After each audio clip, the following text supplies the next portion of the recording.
What is up, amigos? Today we're talking about skirts on cars. So what are skirts first of all? So imagine you have a car here and the flow is coming in this way at some velocity, and then you have underneath, you have the car at some proximity to the road. And this is for most cars. But a skirt is where you have now this additional effectively panel that comes down on the sides, so along the sides here, to about the ground, and it can be at different heights. It can be all the way to the ground, it can be at some point to the ground, and we'll go through the differences in terms of lift and drag in a second. This is just what a skirt is. And skirts can be featured at the front of the wheels, in the middle, and or at the back. And these can kind of be confused and or merged with when you have the wheels covered to some extent. So you can have this coming along here and covering the wheel, or coming along here, cover the outside of the wheel as well. That's more a spat, a wheel spat, but it's very similar in terms of a skirt with this configuration. So anyway, what does skirts do? So in terms of lift, this has been fairly well documented since about the 70s. In fact, they date back in F1 to the 70s, where they put these skirts, these panels going all the way down to the ground to increase the downforce of the car. And it does dramatically, like you can increase the downforce of the car by 30-50% quite easily.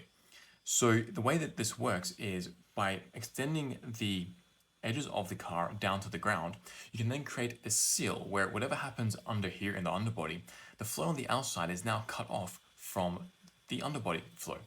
So that means that if you have the flow coming in underneath, you can then change the height of this car to the ground, get this flow to accelerate or decelerate and change the pressure, and accordingly you can then change the downforce. So you can have low pressure occurring in certain regions, and be rest assured that even though you have, let's say, low pressure right here, even though that's very close to the outside, you now have this barrier that's stopping the flow from outside coming in.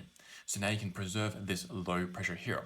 If you didn't have this barrier, what would happen is this low pressure zone would suck in all this higher pressure area, this flow into this area, and then spoil this low pressure region, and then you just get less downforce. So by having these skirts, you can then prevent that from happening, and you can get a very close seal to the ground. Now, that is for the lift. There's also a drag component, which we'll get into in just a second. But in terms of the lift and downforce, there's a very major safety hazard that we need to consider, because this is actually what led to them being mostly banned in F1. So in terms of these skirts, as I mentioned, their major benefit is that they can segregate the flow from outside to under the body. Well, what happens if you go over a bump, or somehow the seal of the skirt to the road starts to be compromised? So let's say this part lifts up a little bit now.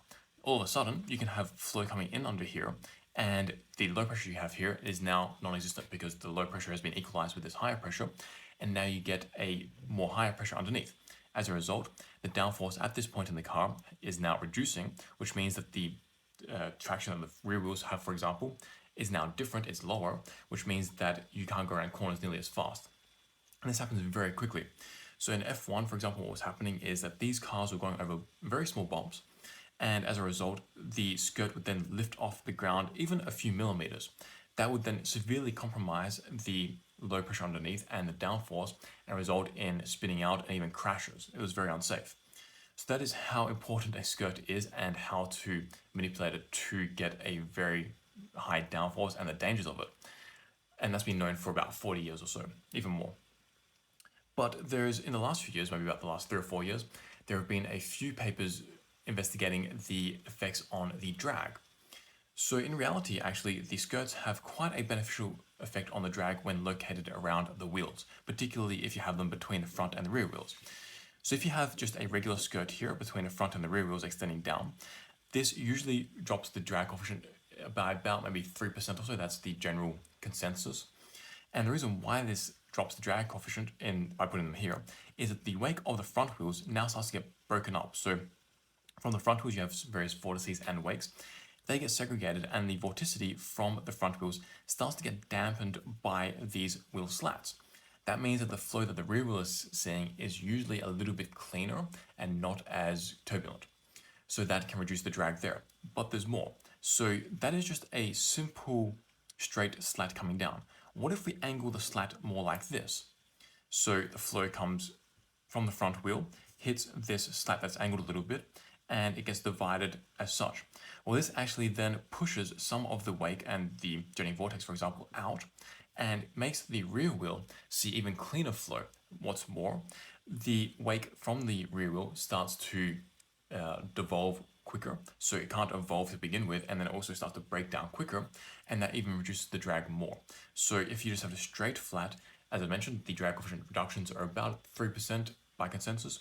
With this angled part here, it's more at about 4 to 5%.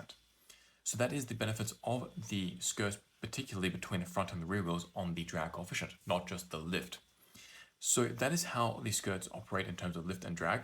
And that's the end of this video. If you liked it, make sure to click the like and subscribe button. And I'll see you soon. Peace, amigos.